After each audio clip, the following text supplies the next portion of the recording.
Welcome back to blackgirlcouch Reviews. I'm your host, Christina. We're back to discuss the 5th episode of Mindhunter Season 2.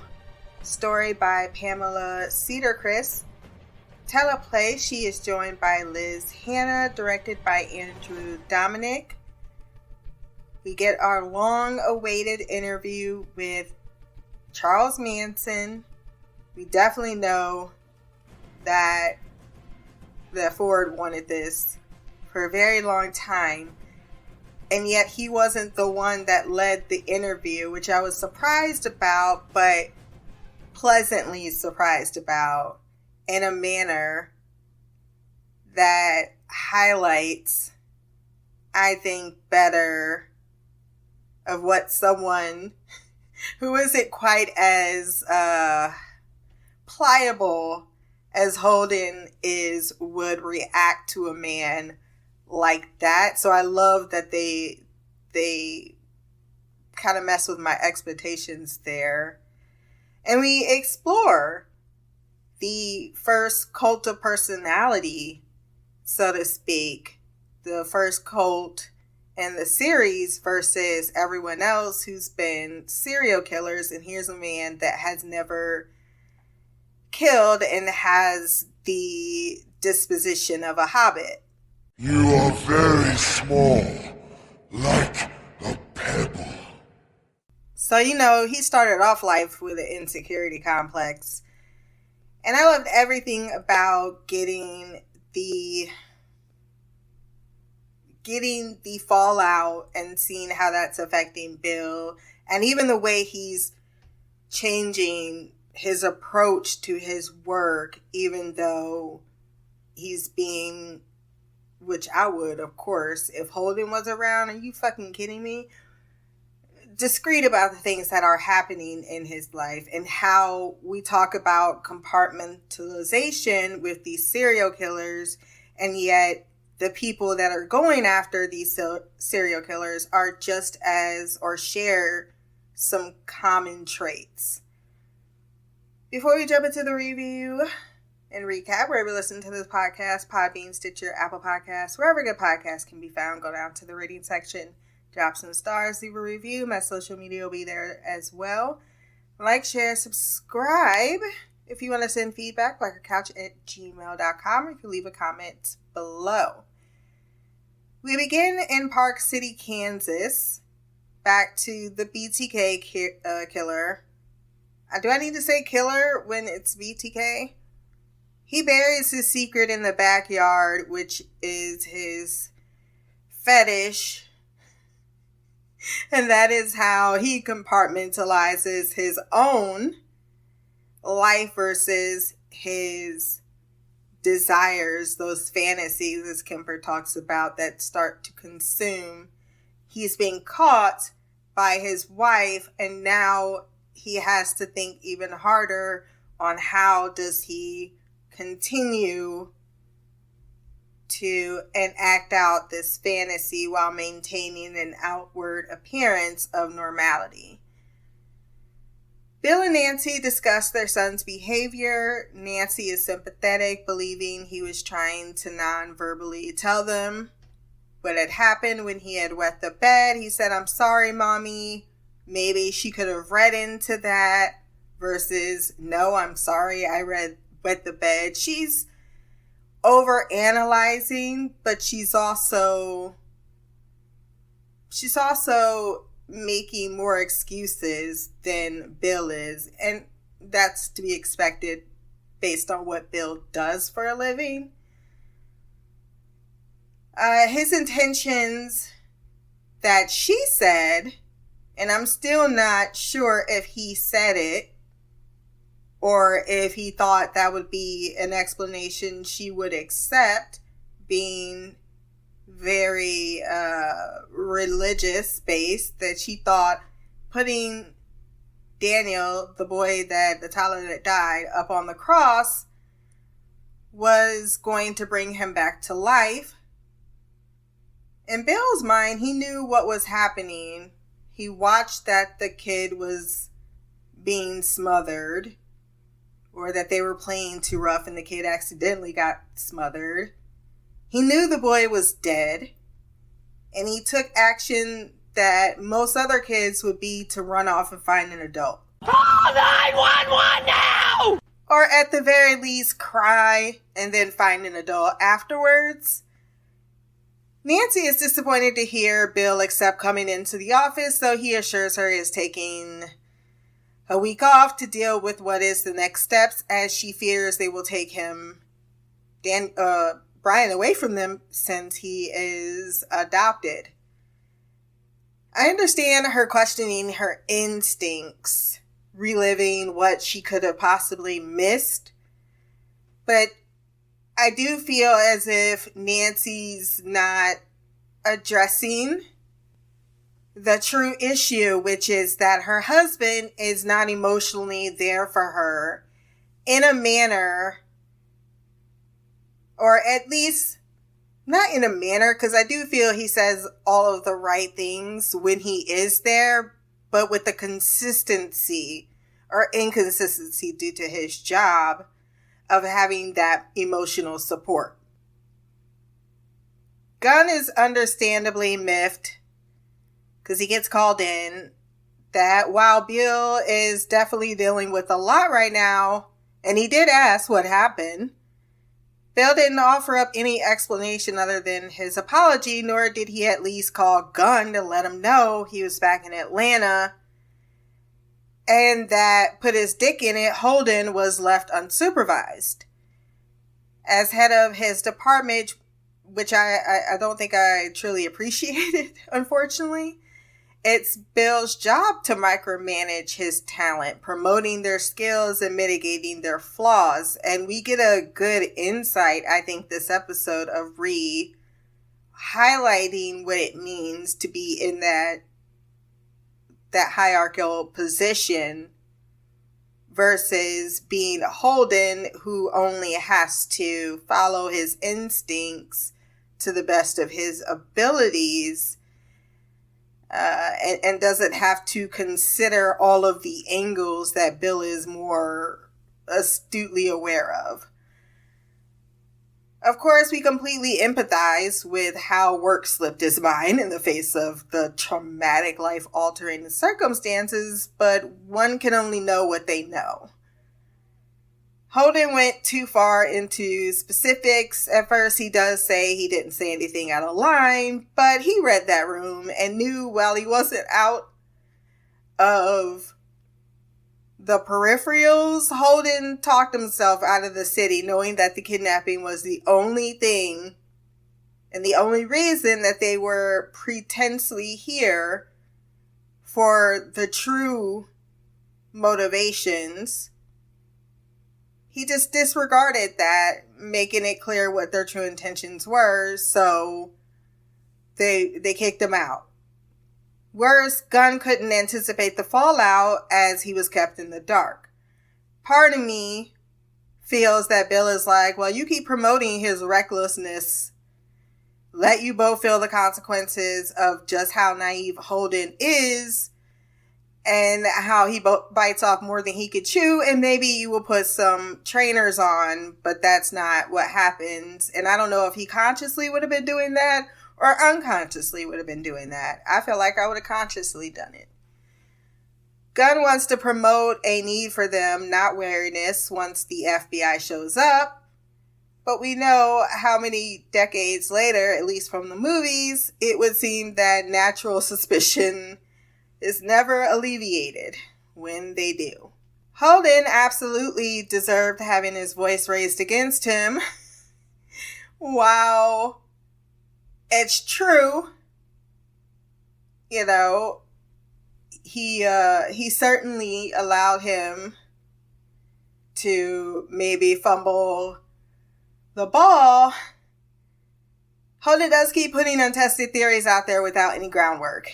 And while likely black is an option, it's the only one explored, with Bill pointing out how asinine it is actually to present a profile without even visiting a crime scene.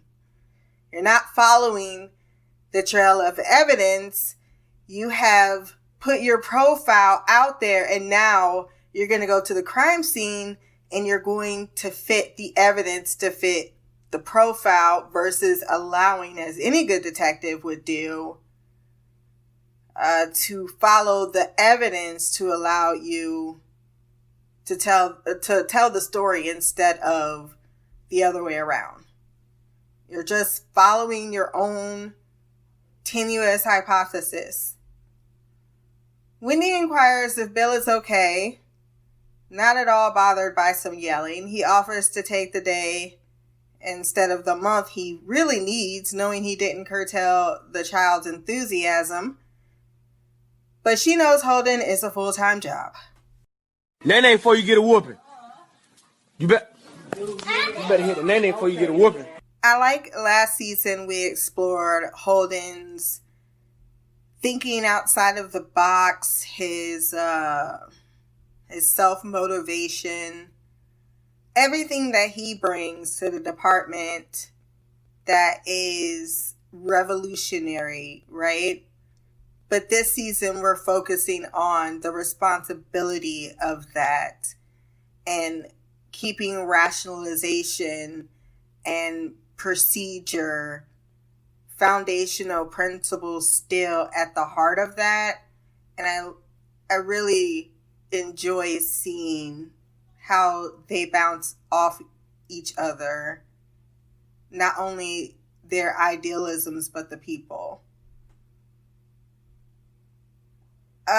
He is amused and looking forward to hearing Greg shit his pants, because nobody wanted Greg. So seeing him do terrible on his first interview is something that actually gives him a little bit of a necessary uplift.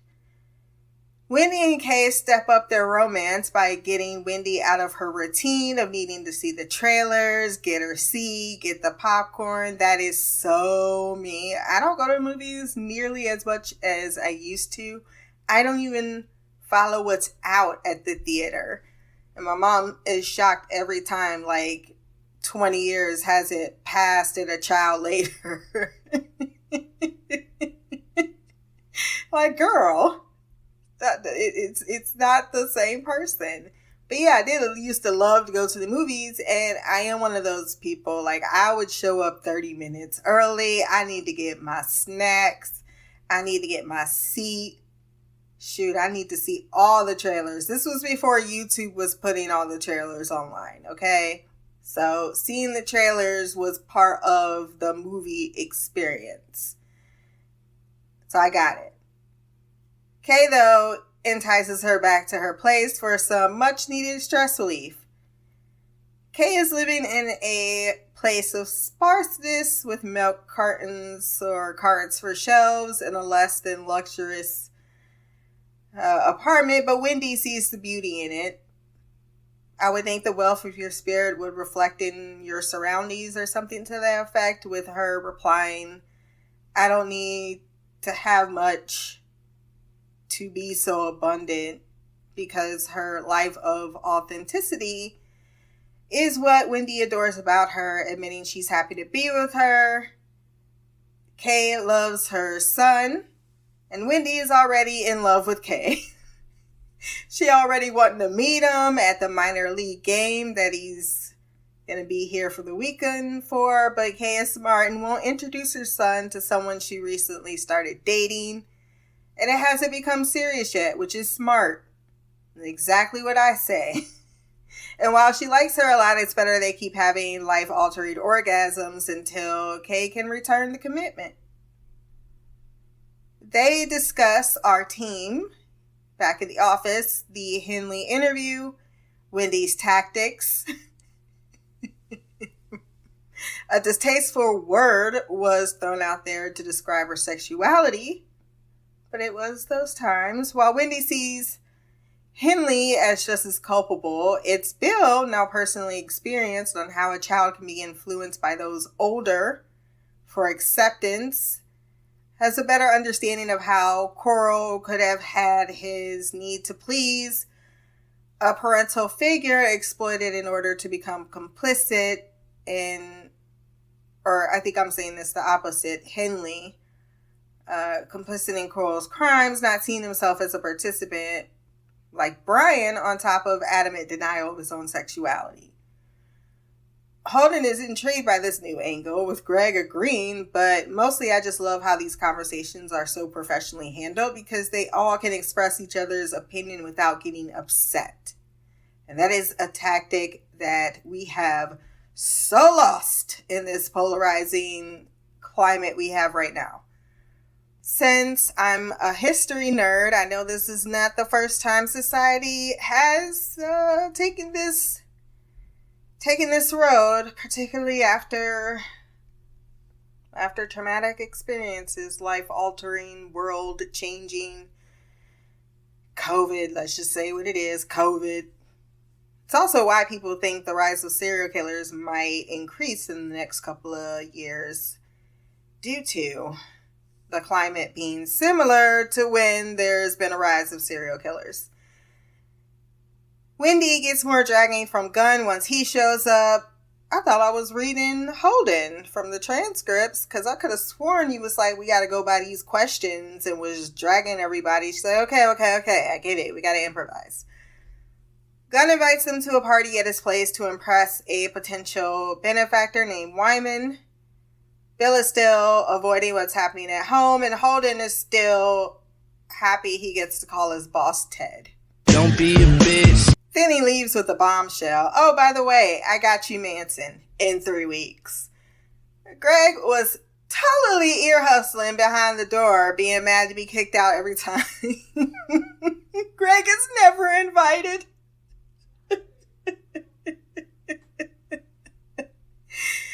Oh, he's like, did he say Manson? Wendy knows they have to approach this differently, as Manson never killed anyone. He was the person that got other people to kill.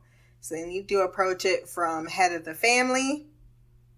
Nancy and Bill find out that Brian won't at all have legal repercussions brought against him, which that's fair, and I was going to be shocked and surprised if he was, not only to his clear what's the word I'm looking for? Decreased, I don't want to say his special needs, because that just feels wrong, but I'm not finding the right word. Diminished. There we go. Diminished capacity to understand fully the extent of what was happening. And they said he had nothing to do with the actual killing. His worry, or the death, his worry is, and rightly so in this moment, is why didn't he seek out help? Why didn't he actually tell you about what was going on? Does he know right from wrong? Is he a possible danger to society? There's a lot of unanswered questions here, and he did precipitate some actions that are alarming, that were in violation of a corpse that he knew was clearly dead. So I think some professional help is called for, as well as mandatory social worker being assigned. And Bill's right. This was a good day when he tells Nancy, because she is trying to take blame away. Well, it wasn't his fault. He didn't understand. Because in her mind, she doesn't want him labeled or stigmatized due to how harsh and cruel the world was back then to those who were due to their own lack of understanding of said behaviors, or their raised belief to think something's wrong with those people, right? So she doesn't want to also be judged, because that's a thing too in this society. If something's wrong with your child, well, that's because something's wrong with you. And certainly that's not always the case, especially when it's like a disorder. But how you raise your children, which we will talk about very shortly, is something that I think Bill is starting to comprehend. And he is not someone who outwardly displays his emotions. And it is based on the generation that he came from, that he was raised in, where men don't express their emotions. Everything is put down. For fuck's sake, PTSD was considered a weakness or cowardly. So, when you do, yes, perpetuate a certain society, particularly around your mental health, you are creating scenarios and situations where the outcome can be less than sanitary. The officer tells him social workers are underpaid and overeducated. Don't try to talk your way out of anything. Just do what they ask. Amen to that. They've heard and seen it all. While I empathize with Nancy just wanting this to be over, I do think it's a little alarming that she isn't as invested in maybe finding out some underlying issue. She's allowing a lot of things later on to just kind of be swept under the rug. And I think it goes back to that original idea of, well, I don't want to say anything's wrong. I'll pretend not to see. And it happens too when people talk about how little Timmy slaughtered the whole entire family. And it's like, I didn't see anything wrong. It's like, no, sometimes the behaviors are there. You simply disregard them because you don't want to acknowledge what that could possibly mean for whatever A, B, C, D, E, F, G reasons. And it's not to say, on the caveat of that some people just really do slide under the radar, but it's fucking rare. Manson, once they get back to the office to discuss, is basically a busted hobo, failed music artist, and mediocre type of person, ex-con.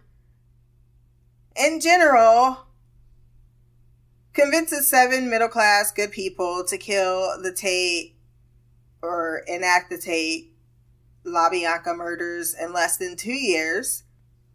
Mary and Bobby were arrested a couple of days before because they killed a music producer over a drug deal gone bad and tried to blame it on the Black Panthers by writing political piggy on the wall. Or was it political pig fee? Something to that effect. They were also listening to Manson's music, and he's like, he ain't half bad. I'm like, Holden. We need to talk about your taste and how cozy you are with the serial killers. But they wrote several pig references in the victim's blood at the Tate and LaBianca murder scenes. Death to pig, and then pig. The aforementioned race war he was trying to start. Take young white bourgeois conservatives who grew up probably hearing that blacks are niggers in the household, probably grew up with a lot of that generational 50s square society. That time we went a little backwards after World War II, Notice the trends here. Trauma, then the idyllic phase, and then the crushing of the ideas as the young people are kind of like, what the fuck? As they are being utilized to conform to something that they don't feel authentically themselves about. So, yeah, they would be more pliable to use as a tool in what Manson definitely had in mind with his own warped ideas. The 60s were a crazy decade with the massive changes, particularly to the youth, as the conservative side, idyllic side of the 50s, really put a stranglehold on their power in a very liberal time where the change wasn't just change, it was kind of like growing up 10 years right before the Industrial Revolution, right? You're like, holy shit, it's a lot happening, and it's happening quick, and your mind and emotions are not catching up to that with those changes in society. And then you always have, just like now with technology, that pushback from the older generation of what it does, and so on and so forth. That all led up to the Kent State Massacre, as far as I'm concerned, anyway. With that sidebar going on, Manson was the result of the accumulation of so many things.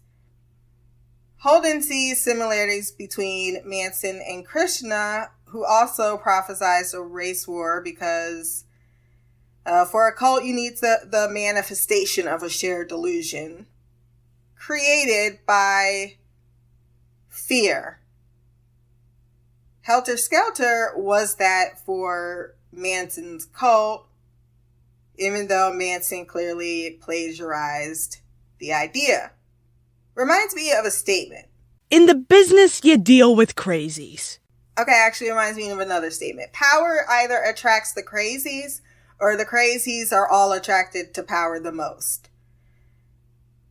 Someone who is full of confidence and certainty in the face of anxiety, depression, as I already pointed out, monumental change, and feeling a lack of power are emotions that are going to be cultivated by a Messiah-like persona, because that appeal is already ingrained from the society that taught them. So while Manson later on was talking a lot of nonsense, he had a little bit of truth, just enough in there, like Marco Norris, if you watch The Expanse, that you can see why people buy in. Then there's the drugs.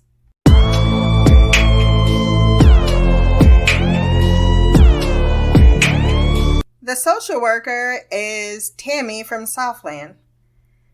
Having someone go through your home and judge you can't be easy, and Nancy prickles like a cactus.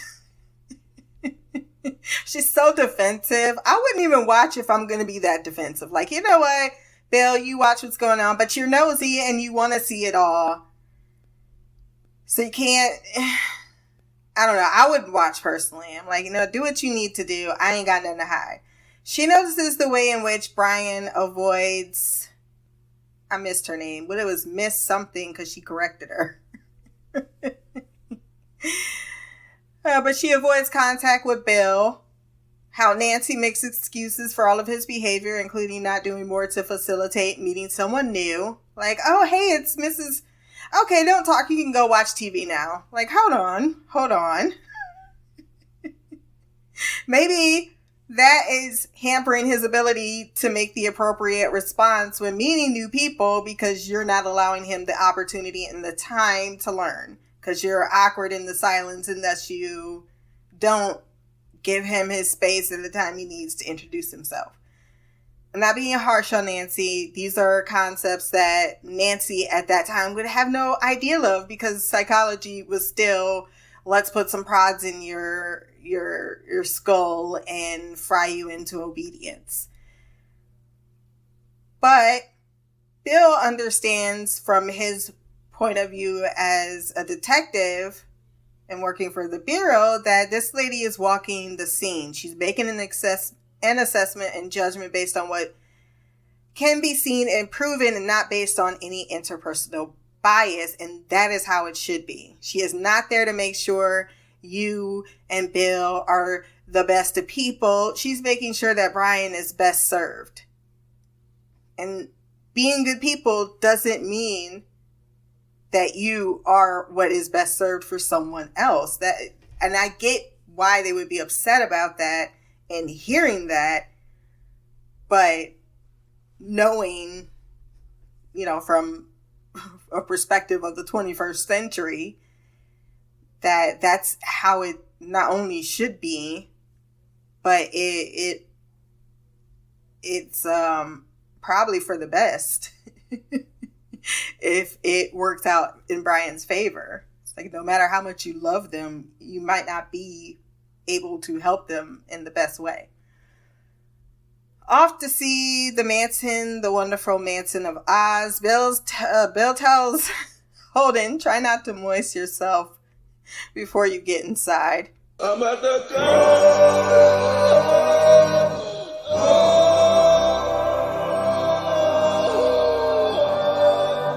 Holden with them Ray-Bans is definitely feeling himself, especially as his fantasy has now come true in a way. He has to mold and perfect his own techniques to outsmart the killer. So in a way, it is a killer to catch a killer. Manson stalls, so they decide to go see Kemper, whom I definitely didn't think we were going to get. It's perfect because all of these serial killers are jealous of each other, so this is perfect payback, and we need to get the answer on why Kemper went back to the crime scenes. Kemper knows that they are here to see whom he calls the charlatan, because word travels fast, especially when it's about that man who talks too much and takes credit for anything and everything. His own value is his notoriety. Kemper introduces the idea behind trophies and revisiting the sites, why that's important to the serial killers, because they get to relive the crime, but also perfect it. And he susses out that they are after someone who has yet made the news. I was just thinking of something Holden said. Kemper turned himself in, and if he hadn't done so, then he would still be out there, and it's very true. But because of that, he also continues to allow himself to be reeled in by Kemper as a resource, because he's addicted and he's attracted to exactly what Holden is attracted to when it comes to finding these killers. So they're kind of riffing off of each other, and it can be unhealthy. He continues to stress about the compulsion, but also regarding how some killers can compartmentalize, that word again, so much that in their downtimes or cooling off periods, as we call them now, they can continue being normal while getting more efficient, which is why the BTK killer, I need to stop calling him that, wasn't caught for so long. And while Holden may espouse about how much he knows about serial killer behavior, he's only privy to the minds of those that have been caught, not the ones who have yet to be caught and won't be caught for a long time until they dumbass in a floppy disk to the police station after confirming that, no, I can't be tracked at all. Tex, a lead given to Holden, is someone he wants to check out, but that's when Bill says, hey, he's just reeling you in. When are you going to stop playing into his game? But that's when they had that whole conversation. Holden got himself a new pimp walk and a microphone. How can anyone be impressed by such an unimpressive individual with a Nazi symbol in his forehead? He definitely made sure to show off because he's that much of a narcissist and egomaniac. That was my response upon seeing Charles Manson. It's also my first response to seeing him in an interview. But when he begins to talk about some of his ideals, you get a little bit of a clue. Everyone likes to say, I could never fall for the ideals of a cult. Everyone is, unfortunately, if pushed to or manipulated in the right fashion, can fall prey to a cult. And the first step into making sure you can't fall prey to a cult is understanding that part. So while I had my opinion, I listened to see what it was that I needed to be on the lookout for. And what he explains is that your generation or society as a whole has made clones of themselves through their children by passing off their own ideas and beliefs and limiting individualism, then tossing them out in the world, as he says, like trash, because in his mind, that's how he sees them, from whence they came from, being these untapped, not given the full potential of their individualism. And all he's doing in his mind is pointing them in a direction in which to express their misplaced rage. Now, there's a lot of back and forth on what actually happened. So let's explore what the show has to say before going into some information I looked up regarding the actual incident. The casting of Manson was brilliant. And you could see how anyone feeling a flow, acid tripping, and shelter could be sucked into this, and his, in particular, nonsensical philosophy and his ardent deflection using word vomit and puppeting can convince people of something, because all they're hearing is the parts that stick to them, that make sense to them, and they're kind of disregarding other parts that don't follow the full narrative. But that's what the drugs are for as well. You don't need to follow a full train of thought when your mind won't even allow you to. It's why in cults also they keep their members busy by preaching to them or having them work in a communist type of thing where they're building and farming and doing other manual labor. It doesn't give them enough time to think. The murders affected society. As someone not part of it, it has no bearing on him, so he doesn't feel responsible for it. He tries to take responsibility away from himself, saying, oh, it was their ideas because that's better to sell, right? What is horrid about these egomaniacs is sometimes they do hit upon the truths, which what was happening between him and Bill. Because he's like, you have a lot of anger in you. You look like a composite of somebody who you've been told to be. It's all about the children you raised, the mistakes in raising them, which could have devastating consequences based on how you were raised. Daddy didn't hug me. Why do I need to hug my baby? After enough BS, Bill ends the interview. Holden was intrigued and amused by the man and wants to follow up with text because he can see the DA lying about the whole race war bit as a way to come up with a narrative. He wants to know if it's true or not. Manson seems to believe everyone in the cult was synonymous, but that's because he was in control. Even though he tried to extricate himself. There's a lot of talk of the Beatles, which is something to be said, because the Beatles was very, very anti-racist. Like, no, if you were not playing for a non-segregated crowd, I guess you're not hearing the Beatles. So that they were obsessed with the Beatles while also perpetuating a race riot sounds a little odd, right? Until you understand a little bit further on what it was meant to accomplish.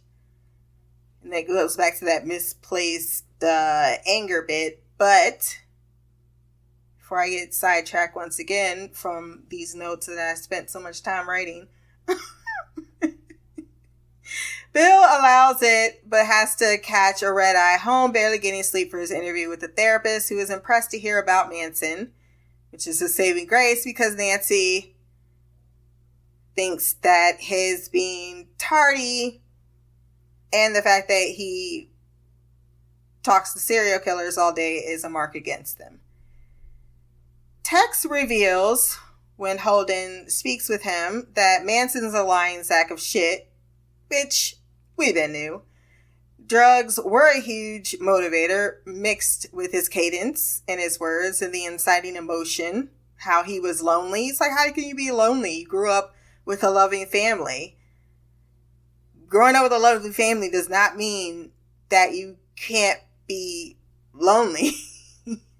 Holden thinks the kids all should have known right from wrong, even in lieu of what has happened. And while Charlie is truly a charlatan, he kind of feels, Tex takes responsibility anyway, for his actions, for the murders, despite Charlie pointing him in a direction he feels deep down. He always had that beast inside of him. He always had this anger. And that's where we go with the outlier part, right? You're trying to conform to society, but you don't feel content conforming, so you become an outlier. But outliers are just discarded by society. And so you're stuck because you want to feel accepted. You want to feel a part of. And thus the cult is that acceptance of who you truly are as a person. And that anger, well, I could tell you what to do with that anger, which is what Charlie did, conceptualizing the ideas, having them, what he says, creeper crawling, going into people's houses, rearranging their furniture, setting up fake murder scenes. He gave the orders. They were the puppets. And like in prison, after charming Holden a bit, he hands him his glasses, only for him to take credit for stealing them to enhance his own feeling of power. For Manson, in my opinion, it feels as if he hates authority and society because he was never good at assimilating into it. So he created a world in which he has absolute control and feels even more hedonistically pleased that it's the children of his, quote, societal oppressors that he weaponized, upsetting their whole idealism and concept of what they think, so that they are forced to reconsider their narrative. And it's fucked up, but it actually clearly worked. The talking about how it's tiring to kill someone, as he then talks about accepting Jesus Christ, saying, I knew she was pregnant, but I did it because Charlie said, leave no one behind, kill them all. It's the brainwashing, which the team discusses once they get back to the office, listening to the interview. Wendy aptly calls out how Tex's transformation from one leader to another in Jesus was easy to do, because when you raise an obedient society with an obedient member of the family as head of that family, an authoritative figure, how can you not expect humans not to be primed to be exploited by that system? That's what it means to accept that everyone can be talked into a cult. Because we've been indoctrined from a very young age to follow certain types of, and it's usually for the better rules, right? But those same tools in a less than person with the people that, like Wendy said, were also perfect for the exploitation. This is the outcome. Wendy is immediately placed in front of, they go to Gunn's, what do you say, it was a country club party. They don't show up all together, which I would think they would, but no. Because I guess they were all trying to bring +1s, Wendy, because she's not about to show up with some man just to prove that she has one. And of course, Bill has Nancy at home. She refuses to leave Brian's side. Wendy gets in, Gunn greets them, and she's immediately placed in front of their financing guy named Warren. And did Gunn really just unzip her dress? Hell to the no, to the no, no, no, no. Hell no, no, to the no, no. Hell to the no, no, to the no, no, no, no. Hell to the no, no, to the no, no, no, no. It's moments like this I can see why white women would be so mad. I'm saying it as a joke, but seriously, the feminist movement is there for a reason. I don't do white feminism because if you know. But the feminist movement has every valid reason to feel frustrated by how their ancestors truly were treated. To think that this type of behavior is okay. I can just imagine trying to do this to a sister, because there is, and the reason why, and I'm not trying to say black women and white women both can't be sexually exploited. Clearly that's not my thesis statement here. What I am saying is I do think that white men think a little bit harder on whether or not they're going to make that move, because there's a higher chance you might get your fingers broken.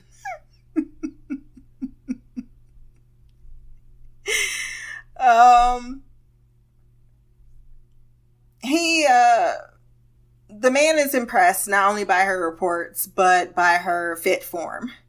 Tries to monopolize her time despite her clear disinterest, finding Bill outside, having also used Holden as a distraction to get away. Holden starts talking and people start nodding off. Oh my God, bro. Oh, hell no, man. What the fuck, man? Get your ass on, boy.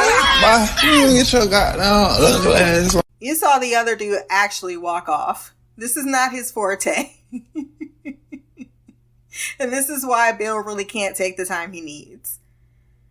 Because Wendy could easily step into his role, but women can't be in charge. While he doesn't enjoy the dog and pony show, mainly because he doesn't know exactly what the goals are, he knows it's better than what she has to go through, being eye candy for gropers, fondlers, and possibly Mickey slippers. He opens up about what is really going on at home, and she guarantees her discretion, understanding why Holden is not informed, and offers any assistance she can. They decide to go back inside, seeing as life support is needed. She says, I think I'm just going to go home. You know what? I don't blame you. There's no reason for you to be here. You're not going to be introduced to any of the men here other than for them to sexualize and objectify you. Wendy firmly declines Warren's invitation to try to convince her to let him do anything to her before leaving for the night. Gunn informs Bill he indeed earned the goal in which he was after, congratulating him, showing that while he certainly sees Holden's potential, he values Bill's management. Holden was asked by Kemper, of all people, do you have someone? Because Holden is also lost in society and alone. And while Kay has a sparse place with an abundance of inner value and other things that that fulfills her in life, I'm not sure the same could be said of Holden. He gets a call from Jim that reports another murder in daylight has happened, similar to all the others, making this victim number 13. It's only then that he realized that Manson wrote more than just his unsolicited signature in the book that he clearly wanted him to sign, but you didn't have to ask him to sign it because he is euphoric on this shit. He sees himself more famous than anyone else and only demurs when it comes to being charged, even though clearly your ass is not getting out. I don't know how they got to what am I thinking of? Damn. Jeffrey Dahmer. How they got to him and not to Manson? It's just a question I have. It's only then that he realizes that Manson wrote, each night as you sleep, I destroy the world. There's always someone out there doing just that. And that is the conclusion of my review and recap of the episode over my mini stumblings. Because that is how we roll. Let's talk about what actually was said during the Manson trial. Charles Watson claimed Manson had been saying that racial tensions between blacks and whites were about to erupt, predicted that black Americans would rise up in rebellion, and that the Beatles' songs foretold it in all code. According to Watkins, by February, the family would create an album whose songs would trigger the predicted chaos. Murders of whites by blacks would be met with retaliation. A split between racist and non-racist whites would result in the whites' self-annihilation. So notice how that race war actually ends in not white supremacy, but white annihilation. Which is something to be, I think, taken into consideration when you talk about the perpetrators and their mindset and the hippie movement and the drugs and what really they were trying to accomplish. It feels as if this was more centered against the world and society, a destruction of society, with the reemergence of a new black superior world, which would, I think they said in the episode, it's his ultimate control, right? So he wanted to be the one that set that all in motion. Mike McGann, an LAPD investigator on the Tate LaBianca murders, later claimed, quote, everything in the Vince Bugliosi's book Helter Skelter is wrong. I was the lead investigator on the case. Bugliosi didn't solve it. Nobody trusted him, end quote. Contemporary interviews and trial witness testimony insisted that the Tate LaBianca murders were copycat crimes intended to exonerate Manson's friend Bobby Bosolo, whose names I can't say. This is also explored in the TV show, where they're saying, hey, maybe this was just to cover up a crime, because there was a lot of music, sex, drugs, and cultish behavior when it came to this group of friends. And I do think that it's all tied together, because you do have Tex Watson becoming involved in a drug dealing and robbing a 22-year-old rival named Bernard Latstapa Crow. Crow allegedly responded with a threat to kill everyone at the Spawn Ranch. In response, Manson shot Crow on July 1st, 1969 at Manson's Hollywood apartment. Manson's belief that he had killed Crow was seemingly confirmed by a news report of the discovery of the dumped body of a Black Panther in Los Angeles. Although Crow was not a member of the Black Panthers, Manson concluded that he had been and expected retaliation from the Black Panthers.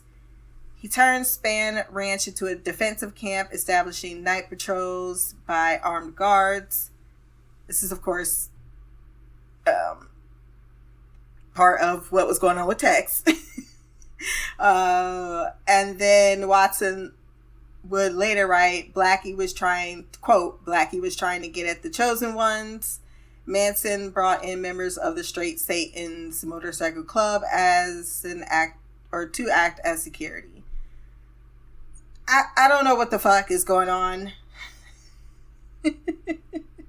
with everyone's back and forth about what they knew and what led up to the murders, but I'm thinking a lot of drug dealing, a lot of drug-induced shared delusions was going on. And while it feels like he really wanted to be a music star, it feels like he just wanted to be a star. And in the end, he kept putting out an idea, and then finally his cult decided they were going to do it. And then, like a little bitch, he waited on the sidelines while they did all of the actual crime, and he gets all of the notoriety and the fame. So in the end, technically, he won against society as he desired, and I think that's why he was so unapologetically happy to be in the media and sensationalized, because he knew the effect that it was going to create. He would essentially be the first of the media killers, if you will. Kills just for the fame. That is a good spot to wrap things up, as someone is warming their truck outside my window. No biggie. And I think my functioning brain cells are just about at their limit. So if you want to send feedback for the next episode, blackgirlcouch@gmail.com, or you leave a comment below. My social media will be there as well. Remember to like, share, and subscribe. Until the next time, peace, hair grease, and black girl magic.